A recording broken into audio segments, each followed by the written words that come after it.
ऐसे इसका क्या सीन है थोड़ा मैं बता दे रहा हूँ। आरसीए के लिहाज से हम देखेंगे, आरसीए का एंट्रेंस कई बार दिया एंड फॉर्चुनेटली मेरा हर बार निकला भी। आप प्लीज ये तीन चीजें बहुत गौर से समझ लीजिए, बहुत ध्यान देने वाली चीजें हैं। हमने 4 पिलर्स में से एक की बात की है कि टॉपिक या टाइटल ऐसे का बहुत इंपॉर्टेंट होता है।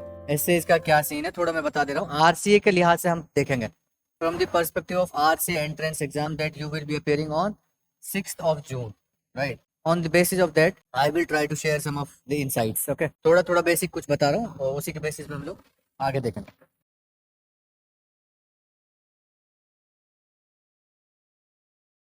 एक्चुअली मैंने खुद आरसीए का एंट्रेंस कई बार दिया एंड फॉर्चुनेटली मेरा हर बार निकला भी, राइट? तो कुछ चीज़ें मैं अपने एक्सपीरियंस के बेसिस पे बता दूंगा and I am completely hopeful कि आप लोगों को वो काफ़ी मददगार रहेगी, ठीक है?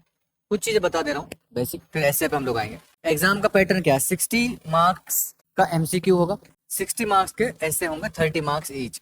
गौर से सुनना, बहुत बेसिक बात बताऊंगा बट बहुत हेल्पफुल रहेगी। जो पेपर 1 है ना एमसीक्यू वाला, उसमें आप गौर करिए, आपको 60 क्वेश्चंस पूछ रहा है कितनी देर में? 1 आवर में 60 क्वेश्चंस। यूपीएससी कितना पूछता है? 100 क्वेश्चन 2 आवर्स में। इसका मतलब यहाँ पे 10 क्वेश्चन से एक्स्ट्रा पूछ रहा, टाइम की दिक्कत आएगी, एक बात। दूसरा इसी में प्रॉब्लम क्या है कि 10 क्वेश्चन सी सेट क्या होता है, वो वैसे भी टाइम टेकिंग होता है जीएस के मुकाबले। तो एक्चुअली आपको 10 तो क्वेश्चन एक्स्ट्रा मिल रहे हैं, ऊपर से 10 उसमें सी सेट भी है, तो टाइम कम पड़ जाता है। ये बात समझ लो, बहुत गौर से सुन लो। कभी कभी कुछ लोगों के साथ ऐसा होता है कि 2 रीडिंग ही नहीं कर पाते वो पेपर की, दूसरी रीडिंग के लिए टाइम ही नहीं बचता, अपना बबल भर दो, गोले भर दो, वही बहुत है। तो आप अपने आप को, सब लोग, Shubhika, Mansi, right, everybody who is listening to me on for online classes, Jannat, तो व्हाट आई एम टेलिंग के आप देख लीजिए आप लोगों की कितनी स्पीड है।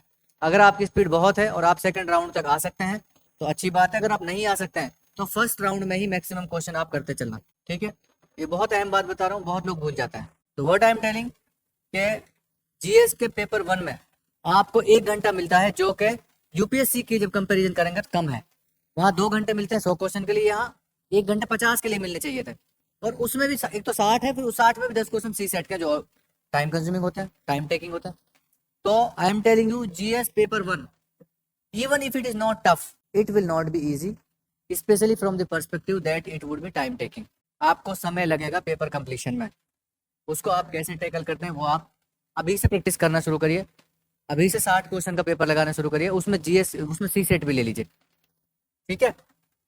और फिर आप देखिए क्या आप उसको टाइमली कर पा रहे हैं। बहुत अहम बात मैंने बताई, आई थिंक आप लोगों को हेल्पफुल रहेगी। अब आप ध्यान रखेंगे इस बात का कि पेपर थोड़ा तेज करना है जल्दी। दूसरी very important and very crucial thing जो मैं आपको शेयर करना चाहूंगा पेपर में, वो ये है कि आप लोगों ने अगर देखा होगा तो उसमें ये है, पेपर की टाइमिंग है 10 AM to 11 AM, राइट? ये पेपर 1 है, जीएस 1 है ना? फिर आपने देखा होगा 11 AM to 1 PM, ऐसे, ठीक है? बहुत गौर से एक बात समझ लो, बहुत लोग, आधे लोग आरसीए के एंट्रेंस में पता है इस वजह से निकलता है, इस टाइमिंग की वजह से 50% बच्चे बाहर हो जाता है। कैसे? टाइमिंग में क्या दिक्कत, तो बताएगा? किसी ने पहले दिया एंट्रेंस, बताइए? टाइम का इशू रहता है। इसमें एक और टेक्निकल प्रॉब्लम आती है, ये बहुत अंदर की बात बता रहा हूँ।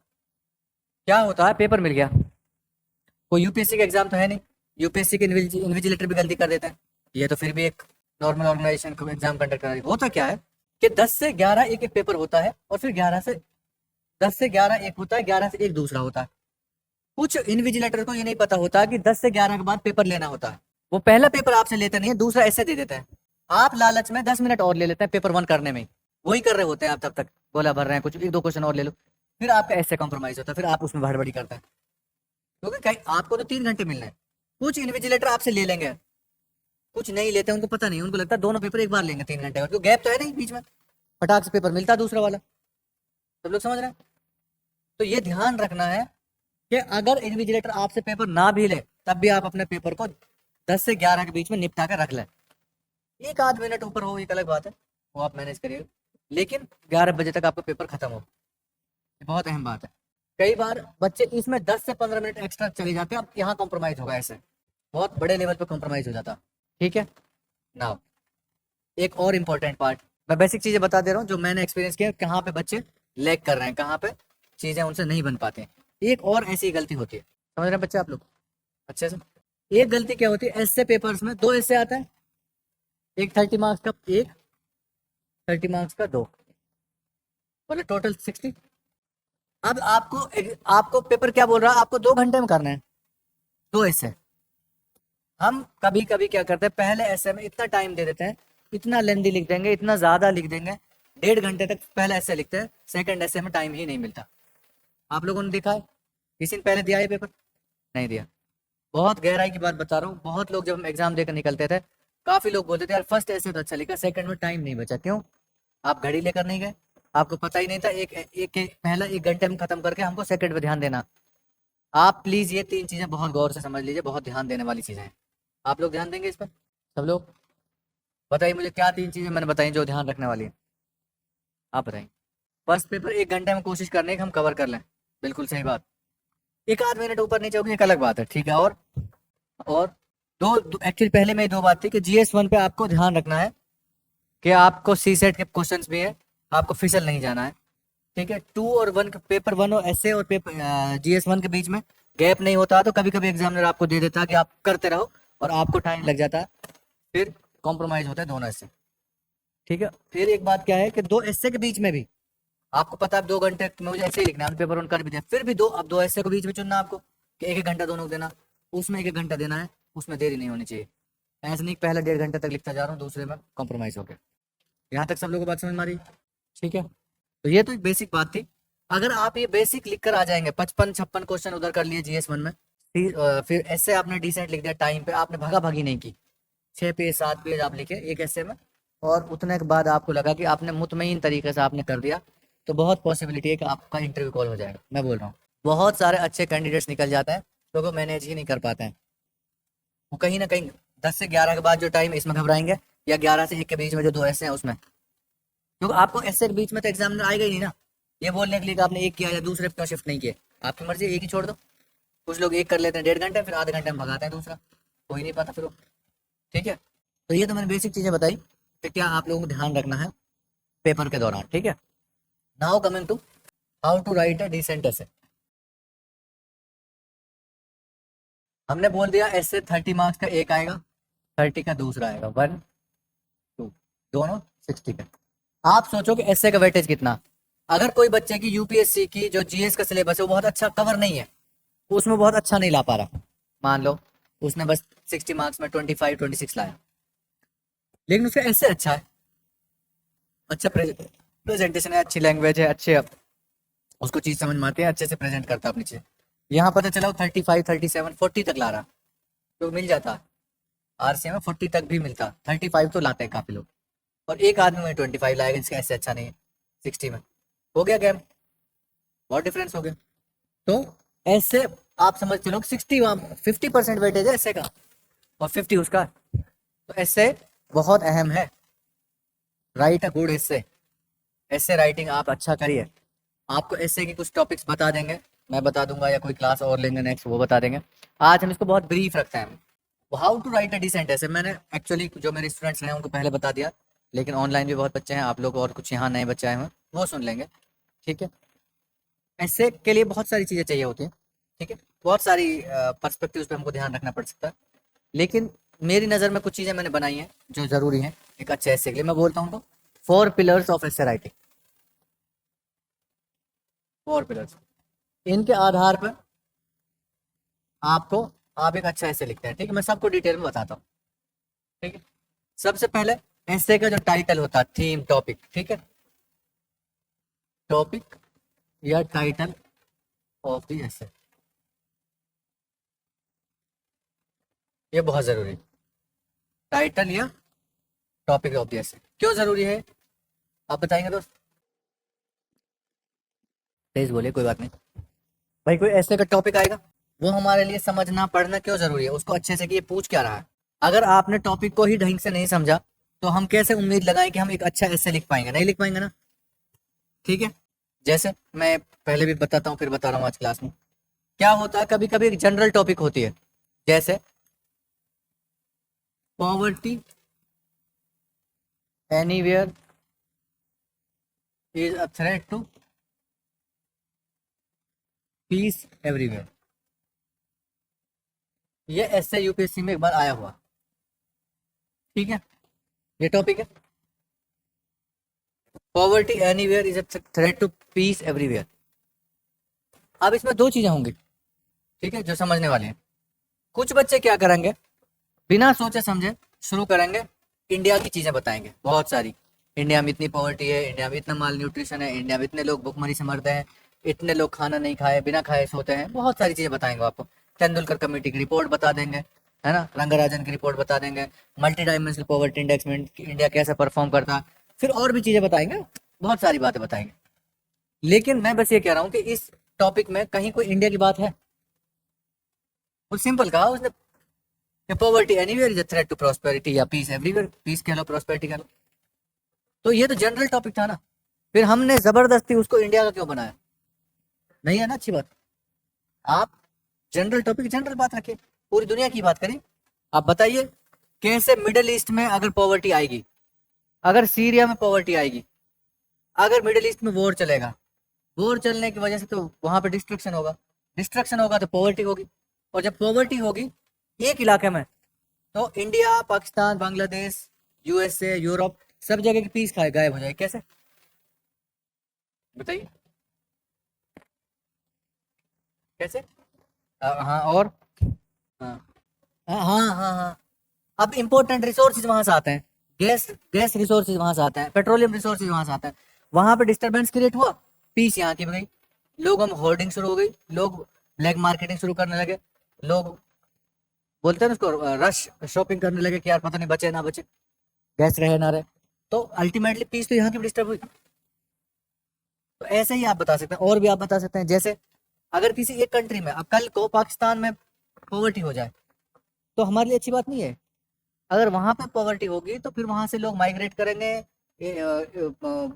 क्राइम्स बढ़ेंगे, हर तरह के क्राइम्स बढ़ेंगे, और वो अल्टीमेटली इम्पेक्ट हमें करेंगे। ड्रग ट्रैफिकिंग शुरू होगी, स्मगलिंग शुरू होगी, ह्यूमन ट्रैफिकिंग शुरू होगी, तो अल्टीमेटली पीस तो हमारी गई, और फिर हमें अपने बॉर्डर्स पे और पैसे खर्च करना पड़ेगा, बॉर्डर्स और सिक्योर करने पड़ेंगे, और वही पैसा शायद एजुकेशन या हेल्थ पे लग सकता था। तो टॉपिक ऐसे का समझना बहुत जरूरी है। अगर हमको टॉपिक अच्छे से समझ नहीं आएगा, हमको टॉपिक की क्लैरिटी नहीं रहेगी, तो बहुत मुश्किल है कि हम लोग अच्छे से कर पाए। समझ गए? टॉपिक को पकड़ना प्लीज। आप बेशक आप ये कर सकते हैं कि फोकस जनरल रखिए, ग्लोबल एग्जांपल्स दीजिए, बीच में इंडिया भी लाइए, खूब लाइए, कोई मना थोड़ी कर रहा, लेकिन ये नहीं है कि लगे ऐसा कि टॉपिक ही इंडिया से पूछ लिया, इंडिया की ही बात चल रही है यहाँ तो, ये ना लगे। कम से कम रहना चाहिए, स्प्रिंकलिंग होनी चाहिए, बीच बीच में एग्जाम्पल्स होने चाहिए, लेकिन वो ये ना लगे कि ऐसा लगे कि यार मैं इंडिया ही पढ़ रहा हूँ। ये ध्यान रखना, टॉपिक को देख लेना है कि वो कैसा है, फिर उसी के हिसाब से आपको आगे प्रोसीड करना। सब लोगों को बात समझ में आ गई? तो why understanding of the essay और the topic is important, tell me. Subika is asking, sir should we focus more on philosophical और GS based essay? Subika, actually RCM में मिक्स आएंगे, आपको आपको फिलोसफिकल भी आएंगे, आपको जीएस बेस्ड भी आएंगे। आपको जिसमें ज्यादा कंफर्ट लग रहा है ना, उस टाइप के टॉपिक्स आप तैयार कर लीजिए, टाइम कम है, और उन्हीं पे फिर अच्छे से आप लिख दीजिएगा, ठीक है। जीएस आमतौर पे बच्चों को जीएस बेस्ड ऐसे टॉपिक्स लिखने में थोड़ा कंफर्ट ज्यादा लगता है, तो आप बेशक अगर आपको उसमें कंफर्ट लगता है तो आप प्रिपेयर जीएस बेस्ड एसेज कर लीजिए। बाद में फिर जो होगा वो यूपीएससी के लिए फिर तब की तब देख लेंगे, अभी कम से कम आरसी का एंट्रेंस निकल जाए, राइट। तो you can focus on GS based essays, वो मिक्स देगा आपको, उसमें जीएस बेस्ड होंगे ही, उसमें से आप अपना एक चुन लेना, ठीक है सुबिका। तो दिस वाज, हमने 4 पिलर्स में से एक की बात की है कि टॉपिक या टाइटल ऐसे का बहुत इंपॉर्टेंट होता है, राइट। कि आप टॉपिक को, टाइटल को अच्छे से समझें। अगर आपको वो अच्छे से समझ नहीं आएगा तो बहुत मुश्किल है कि आप सही डायरेक्शन में ऐसे लिख पाए। फिर तो वही बात हो गई ना कि आप मतलब गलत डायरेक्शन में चाहे गाड़ी 200 किलोमीटर पर आवर से चलाओ, नहीं पहुंचोगे डेस्टिनेशन, डायरेक्शन ही गलत है। आप खूब सारे कोटेशन लिख रहे हैं, खूब सारे डेटा डाल रहे हैं, खूब सारे आप एग्जाम्पल लिख रहे हैं, खूब सारे आपने श्लोका लिखे, लेकिन वो लिखे किसी और बात के लिए, जो पूछिए वो बात ही नहीं लिखी आपने, तो ऐसे थोड़ी हमको मार्क्स मिलेंगे, नहीं मिलेंगे। बहुत जरूरी है कि हम लोग टॉपिक को, ऐसे के टॉपिक को बहुत अच्छे से समझें, राइट। और फिर इसमें एक बात ध्यान रखनी है, जैसे 5 या 6 पेज आप लिख रहे हैं, तो मेक श्योर कि आपने जो पेज लिखा उसके बाद आप लोग जब अगले पेज पे जाए तो दोबारा बीच में देख लिया करो टॉपिक, खुदा न खास्ता हम टॉपिक से भटक रहे हो तो दोबारा तो आ जाएंगे, वरना अगर भटकते भटकते इतना भटक गए कि मार्क्स ही नहीं मिला, थोड़ा बहुत डीरेल हो तो हम दोबारा तो आ जाएंगे टॉपिक पर। तो बीच बीच में भी टॉपिक को देखने में कोई हर्ज नहीं है। You can get back, you can look in to the topic, see if you are writing on the lines of the topic that has been asked in the essay paper. आप लोग समझ रहे हैं? तो बीच बीच में भी आपको पेज पलट के देखने में कोई हर्ज नहीं होना चाहिए, देख लेंगे तो अच्छी बात है, there is no harm, right? ये ध्यान रखना आप लोग। दूसरा एक जो इंपॉर्टेंट एस्पेक्ट होता है, पिलर होता है, वो है डायमेंशंस, मल्टीप्लिसिटी ऑफ डायमेंशन। इससे क्या समझते हैं आप इससे समझिए कि कोई टॉपिक आ गया, आपको उसमें 6-7 पेज तो आरसीए के एंट्रेंस में लिखना है, और यूपीएससी में तो और भी ज्यादा रहेगा, क्योंकि यहाँ तो 30 मार्क्स का, वहां तो 125 मार्क्स का। तो आप कैसे इतना सारा पेज लिख पाएंगे, कैसे आप अपने डाइवर्स व्यूज दे पाएंगे ऐसे में? क्या करेंगे उसके लिए? डायमेंशंस क्रिएट करनी है। और वो डायमेंशंस कैसे आएंगे? सुन रहे हैं दोस्त आप सुन रहे हैं? आपको खूब सारे उसके नए नए डायमेंशन क्रिएट करना है टॉपिक के, देखना है उसमें के क्या क्या चीजें के प्रभावित हो रही हैं उस टॉपिक से। हर वो चीज को आपने लिखने की का प्रयास करना है। एक पैराग्राफ में बताया, फिर दूसरे में कुछ और बताया लिंक करके, फिर और कुछ लिंक करके बताया। आपने सोशल पर्सपेक्टिव दिया, सोसाइटी कैसे होती है। अब जैसे poverty anywhere is a threat to peace everywhere, इसमें आप एक एंगल ये निकाल सकते हैं, जैसे आजकल क्लाइमेट चेंज हो रहा, क्लाइमेट चेंज का एंगल आ सकता है।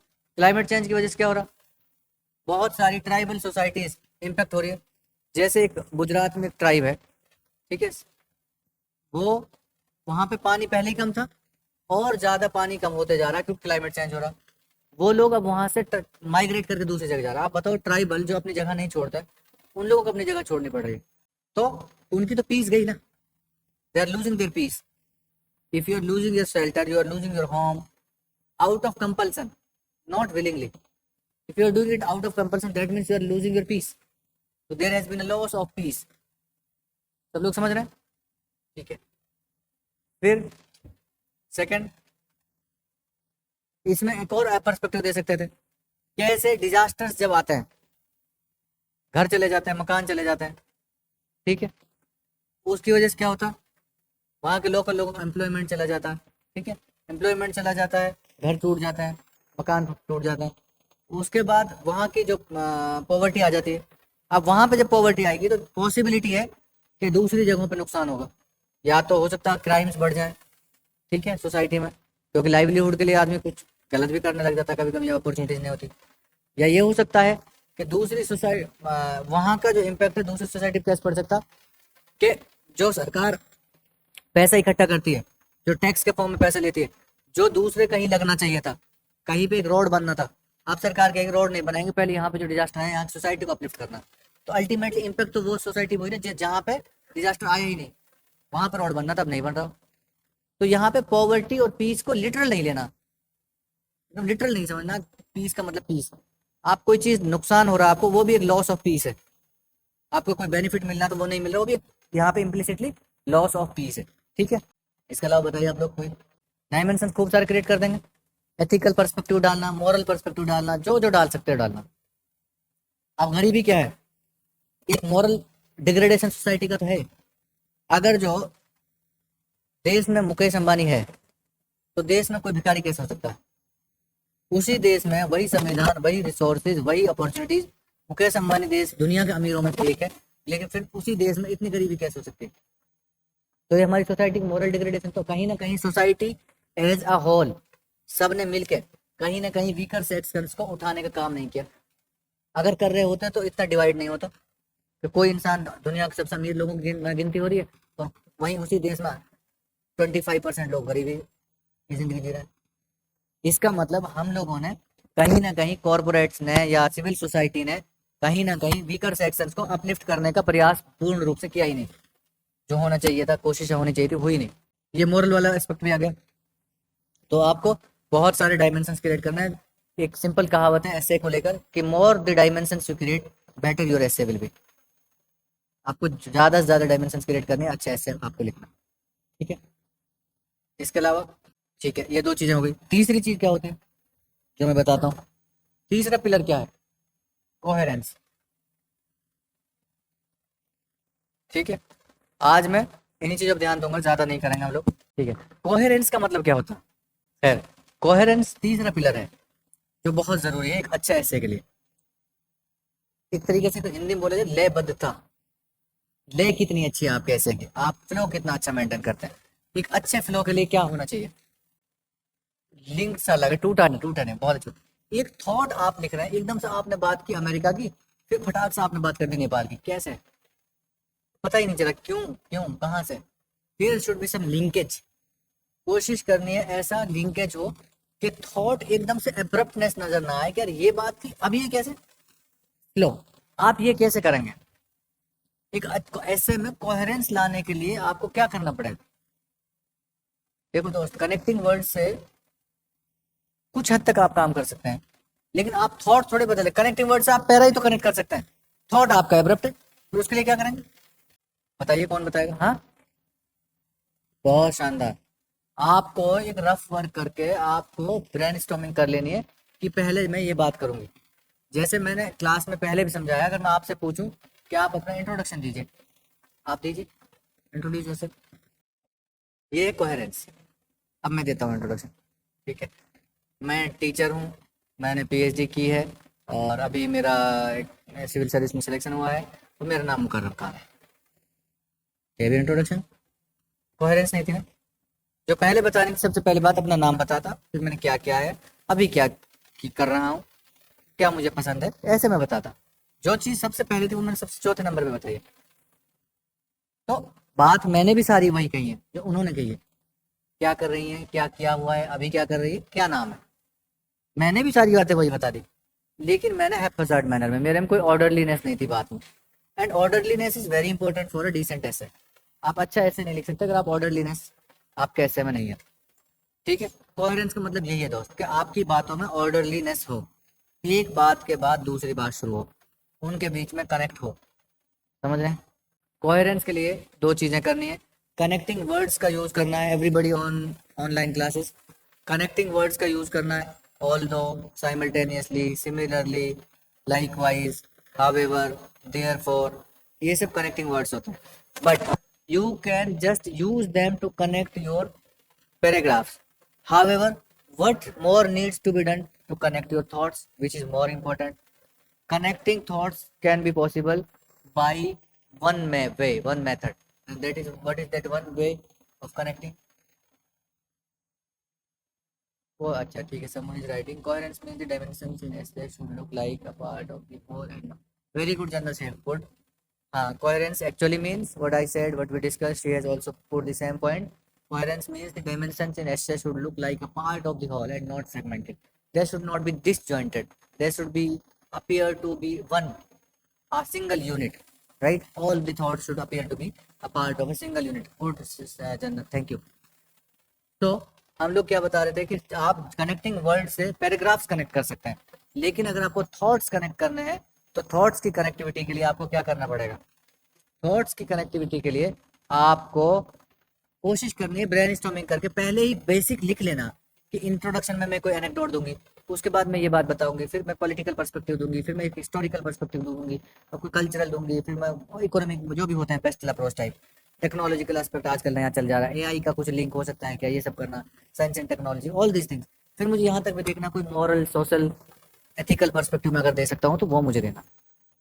तो दो तरीके से आपको ज्वाइंट करना है, एक तो दो पैराग्राफ्स को, that will be done by connecting words, and दूसरा थॉट्स को कनेक्ट करने के लिए, उसके लिए आपको पहले ही थॉट्स को एक रफ वर्क में लिख लेना है कि पहले मैं ये बात करूंगी, फिर मैं ये करूंगी, फिर ये मैं करूंगी। Everybody is okay?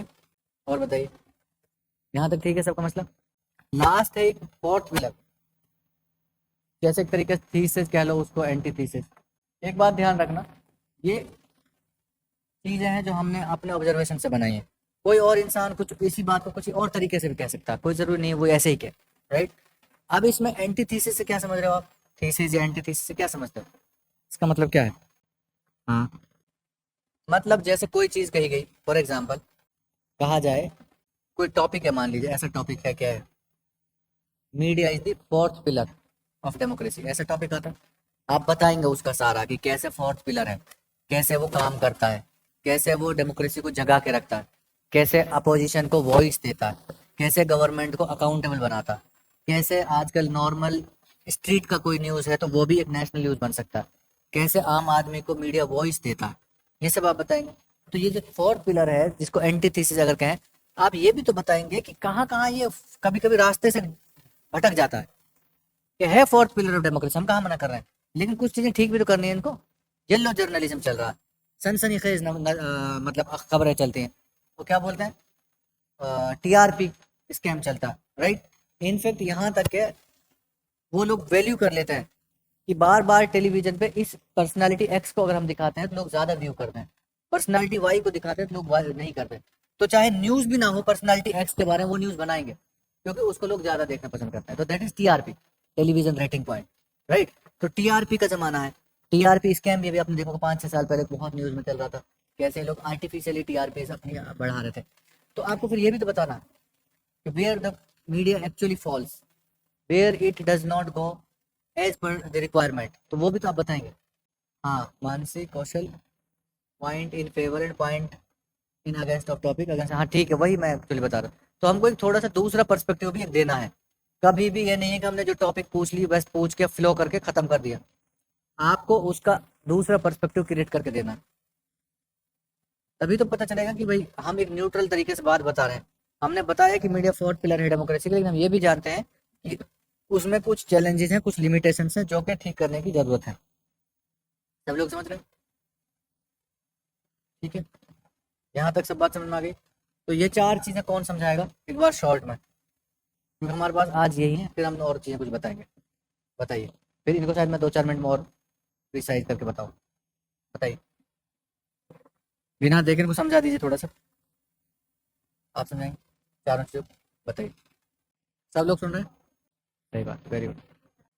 Political, economic, social, technological, environmental, legal, आप और कुछ भी बना सकते हो, बनाने के लिए बस लोगों ने बना दिया, हम सुनते आ रहे हैं, हमने तुम्हें सुना दिया। एक कोहेरेंट मैनर में हो, लयबद्धता उनके बीच हो, फ्लो हो एक, ठीक है, बहुत बढ़िया, बहुत बढ़िया, अच्छा एफर्ट दिया, ठीक है, गुड। तो हम लोगों को ये 4 पिलर्स अगर हम फॉलो करेंगे तो वी आर होपफुल कि हम एक डिसेंट ऐसे लिख पाएंगे, राइट। बहुत हम मतलब वी एक्सपेक्ट कि हम एक डिसेंट ऐसे लिख। अब आप लोग ये बताइए कि आप लोग ये कैसे करेक्ट, आप लोगों को ऐसे लिखना चाहिए आरसी जाने के लिए। अभी आप लोग बिल्कुल यूपीएससी की तर्ज पे मत लिखना, अभी आप 6 से 7 पेज वाला ऐसे लिखने की कोशिश करो जिसको आप 1 घंटे में लिख सकते हैं। इसमें एडिशनल चीजें ध्यान रखनी है कि यूपीएससी में कभी कभी लोग 20-25 मिनट्स दे देते हैं ब्रेन स्टॉर्मिंग के लिए एक ऐसे को, यहाँ पर उतना समय नहीं देखना, 10 मिनट मैक्सिमम, 50 मिनट आपको लिखना है, 10 मिनट दोनों में 10-10 दे सकते हो ब्रेन स्टॉर्मिंग के लिए। लेकिन ब्रेन स्टॉर्मिंग में खूब सारा वहीं लिख लेना, कौन सा श्लोक लिखना है आपको, कौन सा कोटेशन लिखना है, कोशिश करनी है श्लोक जब आप लिखें, कोशिश नहीं करना ही है, उसको आपको ब्रैकेट में इंग्लिश ट्रांसलेशन जरूर लिखना, वरना ये अच्छा नहीं माना जाता है लिटरेचर में कि आप उसका ट्रांसलेशन ना लिखें, जबकि आपकी मेन लैंग्वेज जैसे कि इंग्लिश है। पता चला कि वो इंग्लिश वाला आदमी श्लोक नहीं समझता, मीनिंग नहीं पता। What we need to do is we also need to provide the English version of it, the translated version, okay, ठीक है। तो ये 4 चीज़ें हम लोग को ध्यान रखनी है।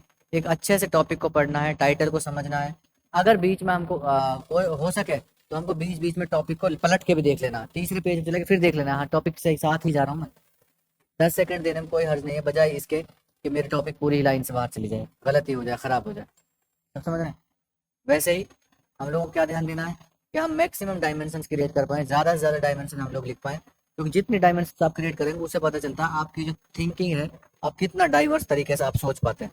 और अच्छा डाइवर्स सोचना एक अच्छे ऐसे की पहचान होती है कि आप अच्छे से डाइवर्सिफाई करके सोच पाते हैं, ठीक है। तीसरा, आपको कोहेरेंस मेंटेन करनी है, फ्लो मेंटेन करना है।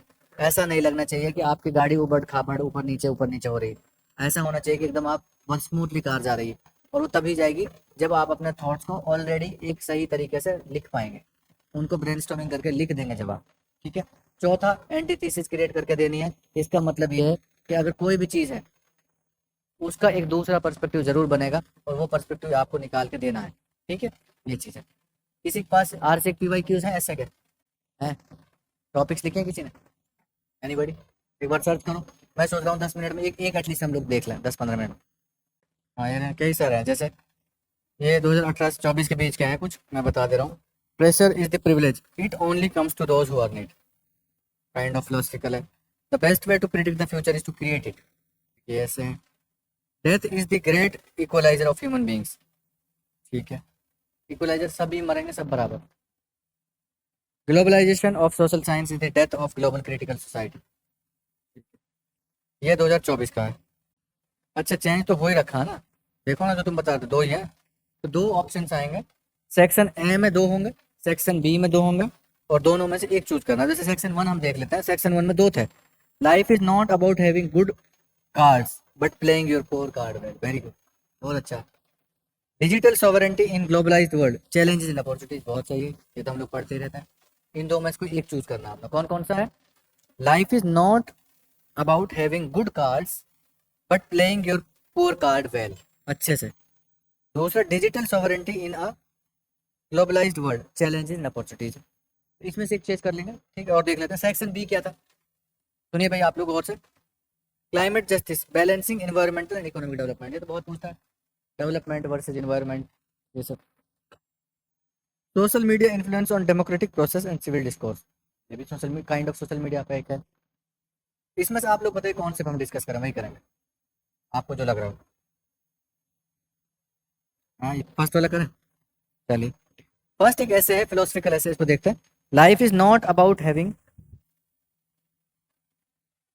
2025 का ऐसे है, सेक्शन 1 का, सेक्शन 1 का पहला ही ऐसे है टॉपिक। Life is not about having good card but playing your poor card. एक कर लेते हैं, समय भी कम है, एक कर लेते हैं। क्या समझ में आ रहा है इसे आप लोगों को? आप बताइए दोस्त, टॉपिक पढ़ के क्या समझ में आ रहा है? जितने अच्छे रिसोर्सेज हैं, ये एक अच्छा अच्छा है तुम्हारा, और इसको और सोचो, ये भी एक एंगल है, ये भी एक एंगल है, कि जो आपकी कमियां हैं, क्योंकि हर इंसान में कुछ ना कुछ कमियां रहेंगी, उन्हीं को ठीक करके उनको ही कैसे यूज कर लेना। और थोड़ा इसको सोचो, और इससे क्या मतलब निकल कर आ रहा। Life is not about having good cards but playing your poor card well.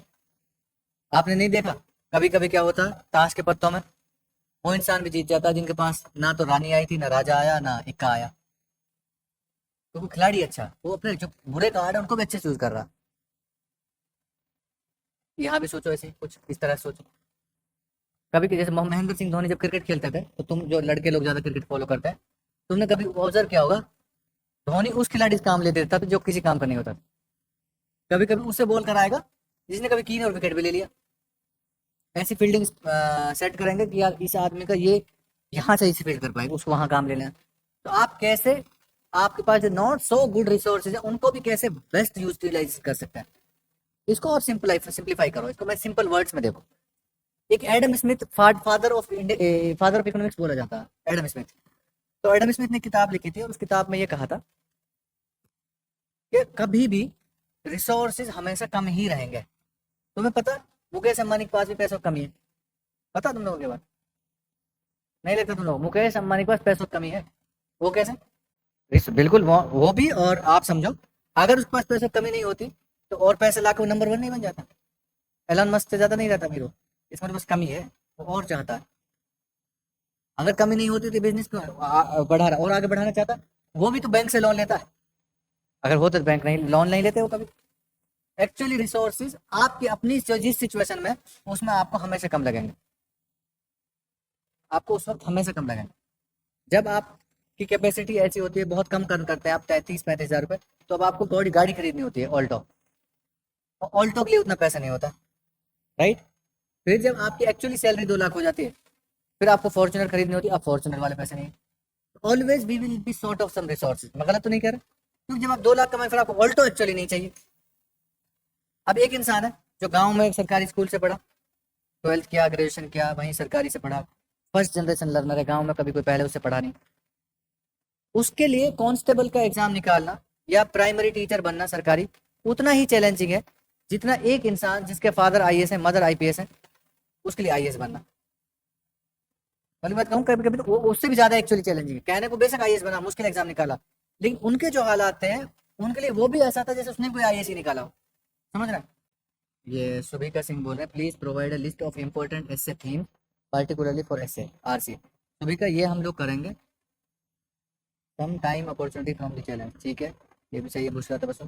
ये जो आप बता रही हैं सुभिका, हम इसमें बात करेंगे, हो सकता है हम इस पे पूरी क्लास लेंगे एक बार कि कौन कौन सी टॉपिक्स आ सकती हैं। ठीक है, आपको प्रोवाइड कराया जाएगा, चाहे जामिया यूपीएससी सोसाइटी के थ्रू कराया जाए, चाहे हम इस पे प्रॉपर क्लास लें। ठीक है, इस पर आप बेफिक्र रहिए, हम जरूर करेंगे। ठीक, तो इसका भी एक बात समझिए, मैं जो बता रहा था एडम स्मिथ की, life is not about having good cards. आप ये मान के चलिए कि गुड कार्ड्स रहेंगे ही नहीं, आपके पास कुछ एवरेज रहेंगे, आपके पास कुछ लिमिटेड रिसोर्सेज होंगे, लिमिटेड अपॉर्चुनिटीज होंगी, उन्हीं को आपको बेस्ट बनाना, उन्हीं को अच्छे से यूटिलाइज करना।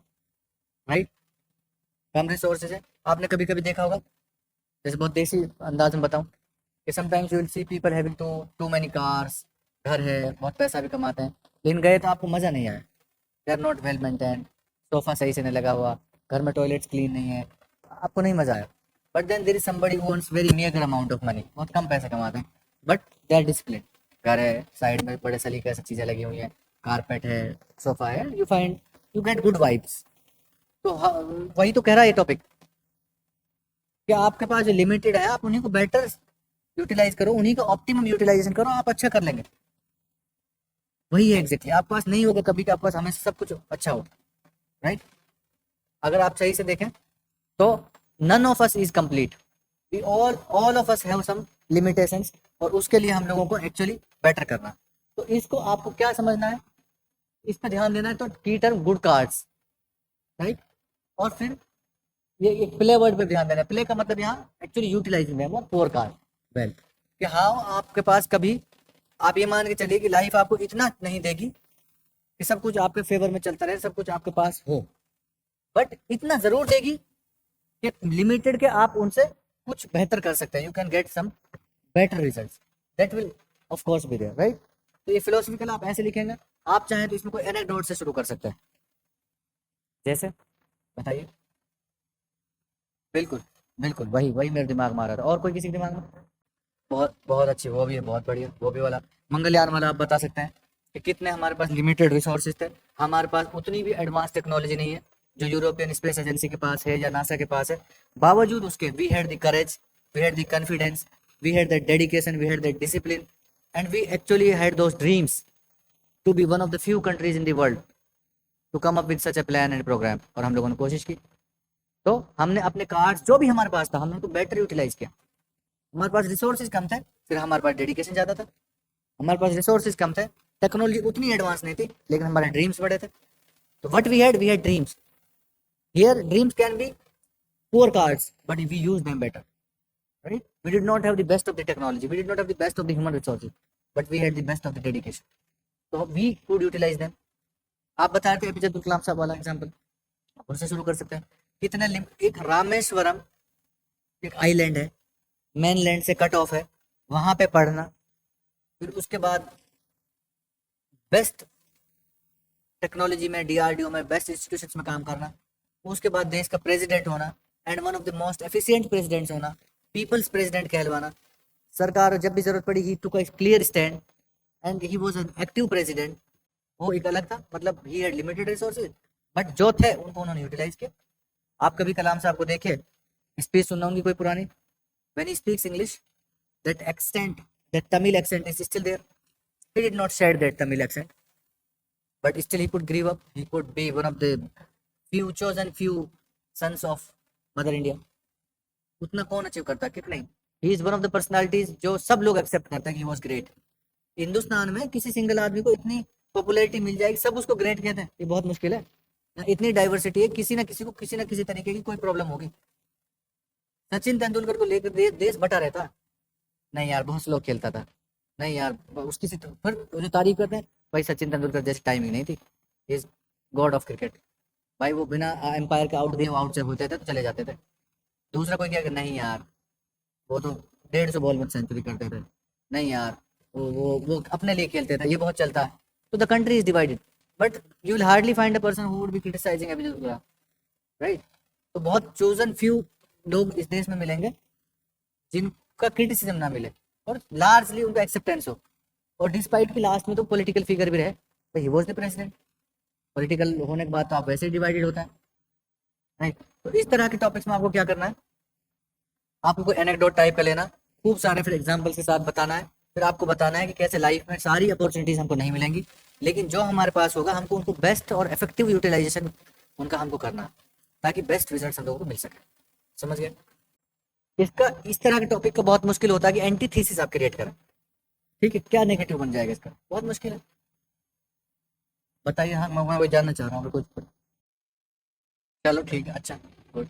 ये आप बेशक चाहे एंटीथेसिस ना हो तो शुरू में बता सकते थे कि sometimes good cards are not good और they are not made good. बिल्कुल सही बात है, फार्मर्स वाला वो वाला भी। या कुछ और भी एग्जांपल दे सकते हैं कि हमने बहुत देखा है, जैसे पता नहीं किसी का एक्सप्लिसिटली एग्जांपल लेना कैसा रहेगा। बिल्कुल सही, बिल्कुल सही, बहुत बढ़िया। लिख सकते हो, लिख सकते हो, लिख सकते हो, लिख सकते हो। या तुम सिंपल बांग्लादेश पाकिस्तान का ले लो। बांग्लादेश बाद में आया तो उसके पास लिमिटेड रिसोर्सेज थे। It was frequently hit by cyclones, क्योंकि अरे उधर बंगाल में साइक्लोन बहुत आता है। उनके पास रिसोर्सेज कम थे, एग्री लैंड उतनी फर्टाइल नहीं थी जितनी पाकिस्तान के पास थी। बावजूद उसके Bangladesh has better economy, better per capita income, वो भी आप दे सकते हैं। कई बार हम लोग मतलब गुड कार्ड्स के बावजूद भी हमारे पास हम गुड नहीं कर पाते। सही बात है।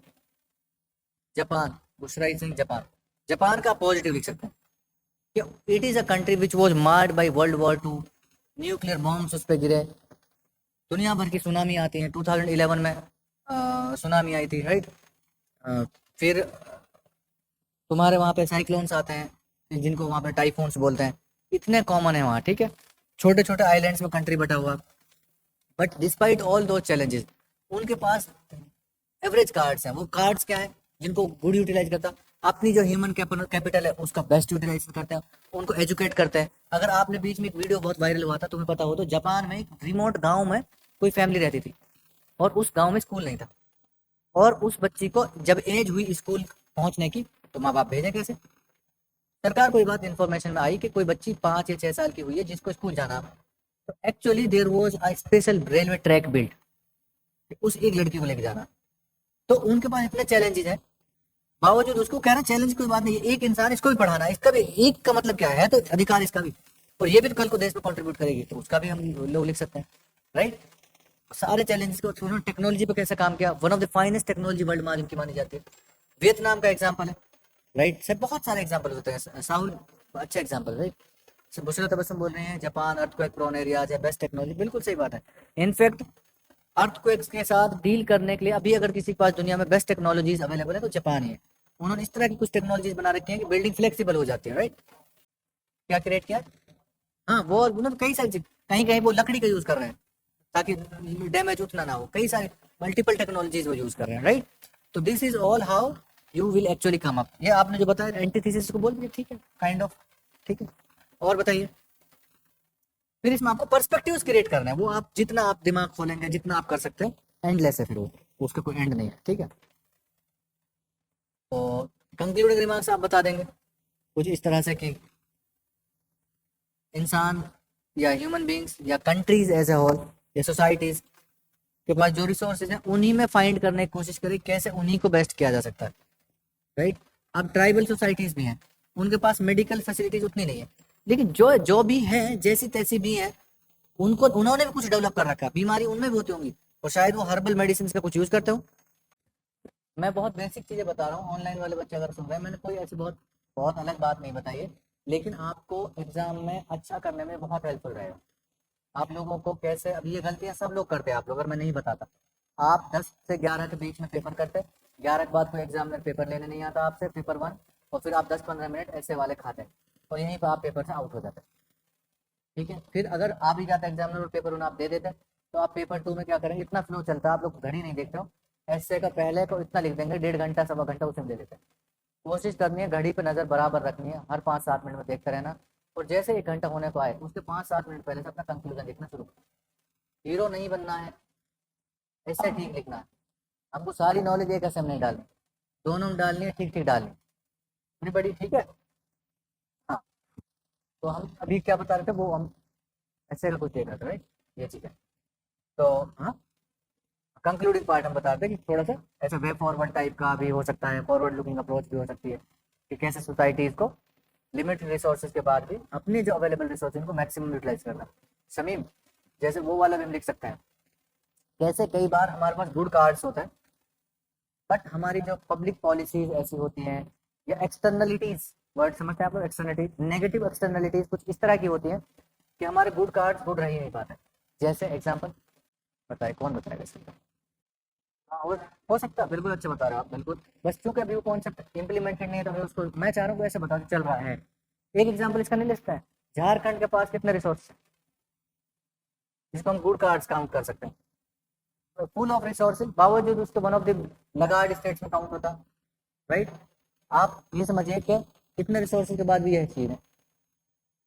सुबह का कम नूर, अभी मैं देखता हूँ, मुझे बात में समझा दो प्लीज, फिर मैं आप लोगों की तरफ आता हूँ, सब लोगों का आंसर दूंगा, बस एक सेकंड, ठीक है।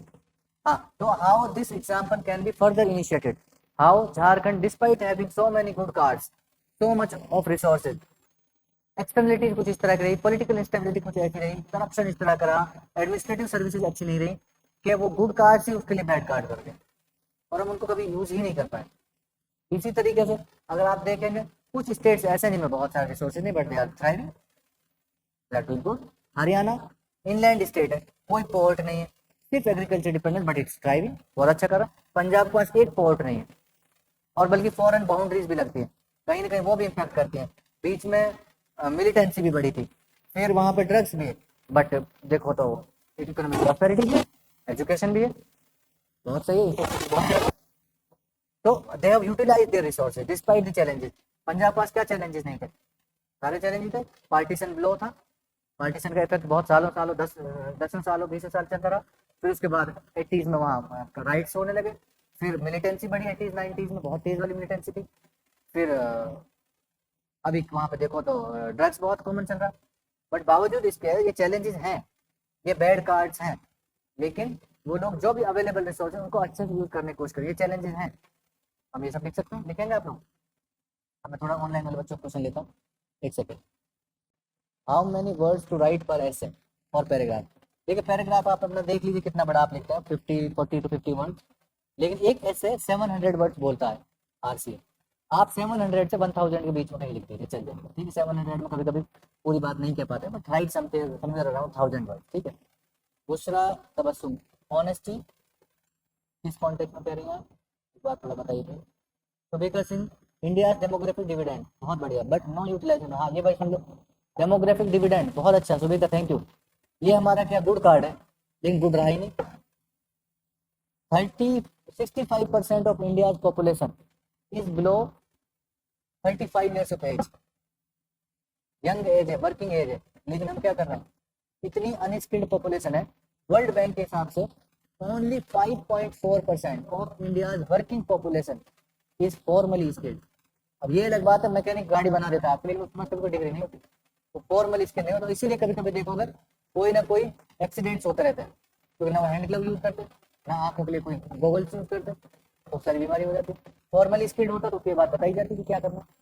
तो वर्ल्ड बैंक के हिसाब से only 5.4% of India population is working population is formally skilled as against 96% of South Korea. South Korean सबको फॉर्मली स्किल्ड कर रहे हैं, ज्यादा रजिस्टर करके अपनी फर्म चला पाएंगे, मैकेनिक शॉप ज्यादा बढ़िया से सुपरवाइज कर पाएंगे, हेल्थ हजार से रिड्यूस हो जाएंगे अगर अगर आप फॉर्मली स्किल्ड होंगे। आप समझ नहीं पाते, लेकिन है ही नहीं फॉर्मल स्किल होने का कल्चर अपने। तो हमने डेमोग्राफिक डिविडेंड जो इतनी अच्छी थी हमारी, वो हमें फुल यूटिलाइजेशन हम कर ही नहीं पाए, ठीक है। उसके बाद थैंक यू सुविधा, ये अच्छा पॉइंट आपने दिया।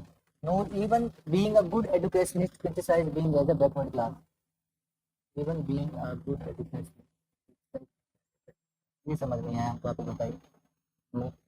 मानसिक कौशल सर, जैसे वाटर है अवेलेबल हमारे पास, बट पॉल्यूशन करके नहीं अवेलेबल, हाँ ठीक, बात ये भी है, मतलब हमारे पास रिसोर्स है, कभी कभी हम उनको एक्सप्लॉइट, नेगेटिवली एक्सप्लॉइट कर देते हैं। अब इंडिया के पास खूब सारे फॉरेस्ट हैं, लेकिन हम उनको कभी कभी डिग्रेड कर देंगे, कभी उनके मतलब डेवलपमेंट लिए काट देंगे, ये सब एंगल से आपको लेकर लाना है, अच्छी बात है। Bias, war situation, superstition, good card,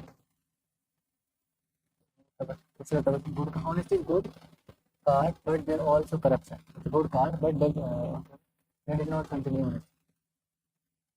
ठीक है, मुझे लगता है बस आप कुछ कह रही हैं, बट शायद कहीं ना कहीं कुछ एक्सप्लेन करने में शायद आप नहीं कर पा रही हैं, कोई बात नहीं। फिर कुछ चीज़ है, Laiba, what is demographic dividend, can you explain? अच्छा ठीक है, लाइबा, डेमोग्राफिक डिविडेंड का मतलब ये होता है कि आपके पास कितनी ज़्यादा पॉपुलेशन यंग है। यंग मतलब वो पॉपुलेशन जो वर्किंग एज में आएगी, जो लोग काम करेंगे और काम करके वो लोग देश की इकोनॉमी में ऐड करेंगे। हम और आप लोग डेमोग्राफिक डिविडेंड कहलाए जाते हैं, ठीक है। Population in the working age group is called demographic dividend of a country. ठीक है Laiba, I hope you got it. Noor, capability होने पर भी कभी हमारी बैकवर्ड सोसाइटी या बैकग्राउंड की वजह से बैक होना पड़ता है, ठीक है। हाँ, कभी कभी सिचुएशन, जैसे हमने बताया था, झारखंड का एग्जाम्पल लिया था, उसके पास सारी कैपेसिटी है, रिसोर्सेज है, लेकिन पॉलिटिकल स्टेबिलिटी नहीं रही, एडमिनिस्ट्रेटिव रिसोर्सेज बहुत, एडमिनिस्ट्रेटिव सर्विसेज अच्छी नहीं रही, तो क्या हुआ, हम लोग सारे रिसोर्सेज होने के बावजूद भी झारखंड को एक डेवलप्ड स्टेट नहीं बना पाए। तो ये सब बात बिल्कुल सही है, ठीक है। आप बताइए, आप कुछ बता रहे थे शायद, मैं इंटरप्ट किया था क्योंकि मुझे उनके क्वेश्चन लेना। तो ये दिस इज लाइक जो हम चीज़ें देख सकते थे, कर सकते थे हम लोगों ने, वो हम लोग एक टॉपिक और देख लें ऐसे ही, थोड़ा स्टिक लगाना कैसे नए नए डायमेंशन हो सकते हैं। तो वो टॉपिक दिखाइए एक बार दोस्त। इसमें एक है social media influence on democratic process and civil discourse, एक तो ये है। दूसरा क्लाइमेट जस्टिस है, balancing environmental and economic developments. तो ये देखें क्लाइमेट जस्टिस वाला, बैलेंसिंग एनवायरमेंटल एंड इकोनॉमिक, ये देखते हैं, ठीक है। एक बार सेक्शन 2 का 1, section 2 climate justice, climate justice balancing environmental.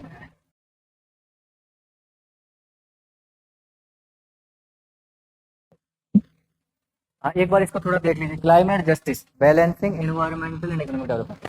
हमने इस पर, अगर आपको याद हो तो मैंने एक थोड़ा सा एनेक्डोट वगैरह दे रखा आप लोगों को। What is acknowledgement approach, this thesis means favour and, हाँ लाइबा, सेम जो आप बता रहे हैं, एंटीथेसिस मतलब उसका एक दूसरा पर्सपेक्टिव, थीसिस मतलब उसको फेवर करना चाहिए।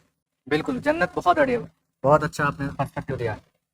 जन्नत शेख हैज पॉइंटेड आउट कि हम लोग इस तरह से भी लिख सकते हैं, इसको एंटीथेसिस कह लीजिए, चाहे एक दूसरा पर्सपेक्टिव बोल दीजिए, जरूर नहीं हमेशा हम एंटीथेसिस वर्ड ही यूज करेंगे। आप सही कह रही हैं कि हम लोग ये भी कह सकते हैं कि हाँ भाई, अगर आपके पास गुड कार्ड्स हैं तो अच्छी बात है, आपको और थोड़ा लॉन्च पैड मिल जाता, आपको फ्लिप करने के लिए आसानी हो जाती है। जैसे अगर आपकी फाइनेंशियल सिचुएशन अच्छी है, आपके पेरेंट्स वेल एजुकेटेड हैं, तो आपके लिए शायद कोई एग्जाम क्वालिफाई करना थोड़ा ईजी हो जाए, राइट। तो ये भी पर्सपेक्टिव दे सकते हैं कि हाँ, अगर गुड कार्ड्स हैं और आप उनको अच्छे से यूटिलाइज भी कर पाते हैं तो you will always be ahead of others. Problem कभी कभी क्या होती है, गुड कार्ड्स होते ही कम है। ऐसे का थीम जो है ना जन्नत शेख, वो यही है कि गुड कार्ड्स की अवेलेबिलिटी ही कम है, राइट।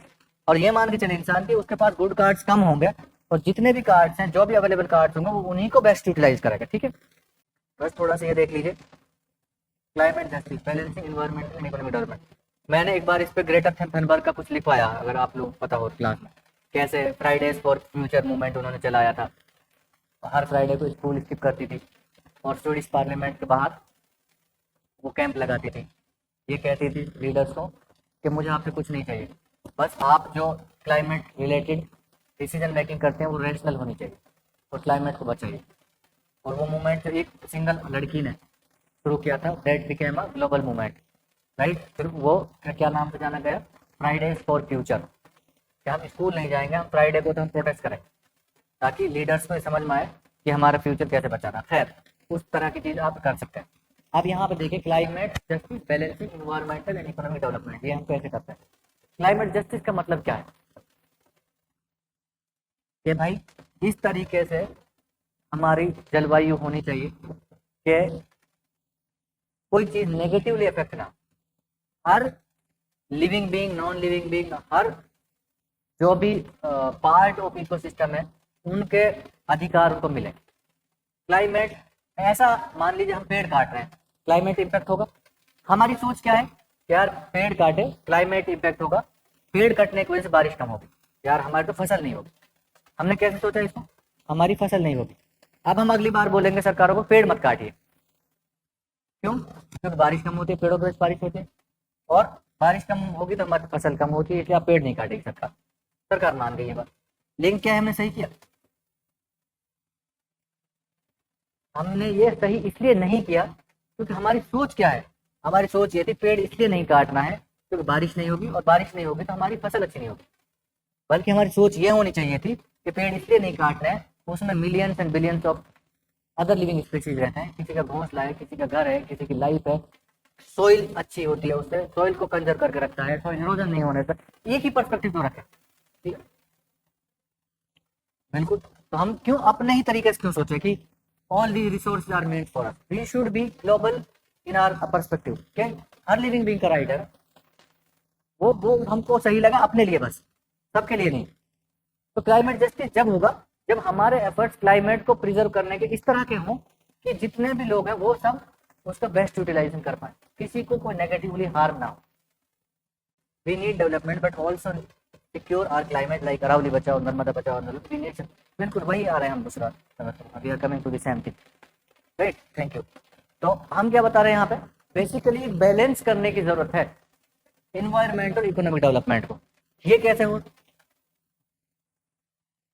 क्लाइमेट जस्टिस कैसे होगा कि डेवलपमेंट, वो सस्टेनेबल डेवलपमेंट जब रिपोर्ट आई थी our common future Brundtland commission 1980s में, लेट 87 के करीब, उसमें यही तो फोकस था कि our we should utilise our current resources in a manner that future generation do not get hampered, उनको कोई नुकसान ना हो, ये बात हुई थी, ठीक है, वही हमको करना। तो अब हमको बैलेंसिंग करने के लिए इसको समझना है, बस क्लाइमेट जस्टिस को आपको थोड़ा समझाना है, बैलेंस करने के लिए आपको बताना है कि जैसे अगर फॉरेस्ट को सच में काटना है, एक रोड निकल रहा है और जेन्युइनली ऐसा होगा कि फॉरेस्ट को कट करना, तो हमको क्या करना पड़ेगा, पूरा इन्वायरमेंट इम्पैक्ट असेसमेंट कराना चाहिए, क्या किन किन लिविंग बींग्स पे, किन किन सेक्शंस पे उसका इम्पैक्ट होगा, कैसे फिर उनको रिहेबिलिटेट कराना। पता चला वहां एक ट्राइब रहती है उस जंगल में, तो हमको क्या करना पड़ेगा, हमको कोशिश करनी पड़ेगी कि उनको सही से रिहेबिलिटेट करें और इतनी जगह में कहीं नया फॉरेस्ट एक क्रिएट करें। हालांकि 100% वैसा फिर भी नहीं होगा, वो जो नेचुरल फॉरेस्ट है वो नहीं होगा, बट फॉर द टाइमिंग हम ऐसा कुछ करें कि हम बैलेंस कर पाए कि डेवलपमेंट भी हो गया, रोड भी बना, किसी कोई ट्राइबल सोसाइटी भी इम्पैक्ट नहीं हुई नेगेटिवली, और लिविंग बींग्स भी वहां पे दोबारा सस्टेनेबल हो गए, सस्टेन कर पाए, ये हमको करना। ऐसे ही आजकल मॉडर्न टेक्नोलॉजी के जमाने में हम लोग क्या कर सकते हैं, वर्टिकल फार्मिंग कर सकते हैं। शहरों में जहाँ पे स्पेस बहुत कम है, मियावाकी टेक्नोलॉजी हम लोग यूज कर सकते हैं। लखनऊ वगैरह में, इलाहाबाद में मियावाकी टेक्नोलॉजी का बहुत यूज हो रहा है। मियावाकी टेक्नोलॉजी क्या है, जानते हैं, आप जानते हैं, थोड़ा सा बता दीजिए। बहुत कम स्पेस में काफी डेंस फॉरेस्ट की डेवलप हो जाती है, तो स्पेस का क्रंच है, स्पेस क्रंच है शहर में, तो इस तरह की टेक्नोलॉजी है। ये कोई जापानीज साइंटिस्ट है, उनके नाम पे ये मियावाकी टेक्नोलॉजी, ठीक है। तो हम लोग को क्या सजेस्ट करना कि डेवलपमेंट भी करना है, लेकिन हमको ऐसा भी, अब जैसे हम लोग क्या है, डेवलपमेंट के लिए एनर्जी की जरूरत पड़ेगी, ठीक है भाई, एनर्जी लाना, कोल की जरूरत पड़ेगी भाई, कोल यूज करना। लेकिन अभी हम क्या कर सकते हैं, हम सोलर एनर्जी भी यूज कर लें, रिन्यूएबल, ताकि कोल डिपेंडेंस रिड्यूस हो, जो इन्वायरमेंटल होता है वो रिड्यूस हो। क्योंकि हम यहाँ पे कहीं भी टॉपिक ये नहीं बोल रहा कि आप डेवलपमेंट के साथ कॉम्प्रोमाइज करें, करिए आप डेवलपमेंट, बस टॉपिक है बैलेंस कर। इसमें और क्या भी बताएंगे आप, ये चीजें भी बताएंगे कैसे ड्रिप इरिगेशन आ सकता है, स्प्रिंकलर इरिगेशन हम लोग ला सकते हैं, बिल्कुल सही बात है, ठीक है, वेरी गुड। कुछ ऑनलाइन वाले बच्चे बोल रहे हैं, लाइव बोल रहे हैं कोई नई अप्रोच आई है, जैसे एआई अप्रोच, एक और बताई थी आप, मतलब मैं बता रहा था कि एआई टेक्नोलॉजी को, एआई वगैरह को ऐसे में करना है, कोशिश करनी है दिखने की, ठीक है, वो बता रहा था। फिर सुबह का बता रही है अर्बन फॉरेस्ट की, और जब हमने ये बात की, सही बात है, नगर वन, नगर वाटिका डेवलप कर सकते हैं, ठीक है, सही बात है। क्लाइमेट स्मार्ट सिटीज, बहुत शानदार, वेरी गुड। ग्रीन बॉन्ड्स के कॉन्सेप्ट है, जैसा कि गाजियाबाद में ग्रीन बॉन्ड इशू है। फिर नूर बता रहे रिड्यूसिंग कार्बन एमिशन, हाँ रिड्यूसिंग कार्बन एमिशन वही है, जैसे डिपेंडेंस ऑन कोल हम लोग रिड्यूस करें, वही तो उसी से हम कार्बन एमिशन रिड्यूस करेंगे। तो दूसरा तबसम बोल रहे ग्रीन सिटीज, हाँ वही smart cities, climate smart cities, हम लोग वही ग्रीन सिटीज है, वेरी गुड। आप लोग अच्छा कर रहे हैं, मतलब यू हैव दिस, वैसे और डायमेंशन क्रिएट करते जानिए, ठीक है, हमारे पास बस हम आपको थोड़ा थोड़ा बता पा रहे हैं। मैंने जो आपको ये डायमेंशन क्रिएट किए, इनसे ज्यादा इंपॉर्टेंट है जो मैंने आपको एसए को या जीएस 1 पेपर को अप्रोच करने का तरीका बताया, जो शुरू में मैंने 20 मिनट दी थी, वो ज्यादा इंपॉर्टेंट थी, क्योंकि मुझे पता आप लोग फ्लो में गलती करते हैं, 1.5 घंटे पहले एसए को दे देते, फिर सेकंड खराब हो, फिर आप आदमी गई एक साल, अब तो 8 सेकंड से अगले साल आएंगे, बैठो जरा सी गलती से एक साल, ठीक है, आप लोग ये प्रिपेयर करिए। अब इसमें कुछ और चीजें क्या हो सकती है, चैलेंजेस क्या आते हैं, चैलेंजेस अक्सर ये आते हैं कि हमारे पास कभी कभी उतनी टेक्नोलॉजी नहीं है। अब हम लोग खूब चाह रहे हैं सोलर एनर्जी आ जाए, लेकिन सोलर पैनल्स के लिए जो मिनरल चाहिए, रिसोर्सेज चाहिए, वो इंडिया के पास कम है। चाइना से लेना पड़ रहा है, चाइना महंगा देता। जब चाइना महंगा देता, हम इंपोर्ट महंगा करते हैं, तो यहाँ पे उसका बिल्डिंग बनाने का कॉस्ट ज्यादा आता। जब उसको बनाने का कॉस्ट आता तो फार्मर उसको कैसे खरीदे। फिर हम सोचते हैं चलना तो भाई कोल पे चल रही गाड़ी। तो कभी कभी हमारे पास रिसोर्स कंस्ट्रेंट्स हैं, कभी हमारे पास टेक्नोलॉजी एडवांस नहीं है उतनी। तो ये सब चैलेंजेस हैं, इनको सबको ओवरकम करने के लिए हम लोगों को कोशिश करनी है कि हम लोग टेक्नोलॉजी पे भी काम करते रहें, साथ साथ रिसर्च एंड डेवलपमेंट पे बहुत फोकस होना चाहिए। सरकारों को काम करना चाहिए, सेंटर स्टेट्स को अच्छे से मिलकर काम करना चाहिए। ये हमारे पास स्पेशल एजेंसीज होनी चाहिए इस पे काम करने वाली, ठीक है। गवर्नमेंट को फंडिंग करनी चाहिए इस तरह की एजेंसीज को, इंस्टीट्यूशन को, जो क्लाइमेट के रिलेटेड काम कर रहे हैं, ठीक है। सब समझ में आ रहा है हमारी। बस इसमें आपको ये ध्यान रखना कि इकोनॉमिक डेवलपमेंट को कॉम्प्रोमाइज नहीं करना, वो भी करो लेकिन क्लाइमेट को देखते हो, ठीक है। अब हमारे पास दिल्ली है, दिल्ली में नए नए यानी बिल्डिंग्स बन रही हैं, कॉलोनीज बनती हैं, ग्रीन स्पेस कम होते जा रहा है, लेकिन हम साथ साथ क्या कर रहे हैं, ई व्हीकल्स आ रही है। दिल्ली सारी डीटीसी बसेज ई व्हीकल ई कर दी, ई भी कर दी, समझ ले। तो साथ साथ ही करना, तब हम लोग क्या कॉप अप कर पाएंगे हम लोग चेंजेस के साथ, ठीक है। तो आई होप इसी तक मैं शायद आज के लिए बताता। वही बैलेंस ऑन बहुत थ्रू न्यू रिसोर्स, हाँ वही सुबह का भी मैंने बताया, राइट। तो आप कंक्लूजन ये बताएंगे कि ऐसा नहीं है कि इनके बीच में कोई जीरो सम गेम नहीं है कि ये होगा तो ये नहीं होगा, ये होगा तो ये नहीं होगा। हम दोनों को भी लेके चल सकते हैं साथ में साथ, right. We can actually focus on both of this. Adaptation mitigation type के वर्ड्स आपके आने चाहिए, जैसे बता रहे हैं, ठीक है। Focus on adaptation, how we can adapt. Actually हम इंडिजिनस नॉलेज का भी यूज कर सकते हैं, इंडिजिनस नॉलेज का भी यूज कर सकते हैं, ठीक है।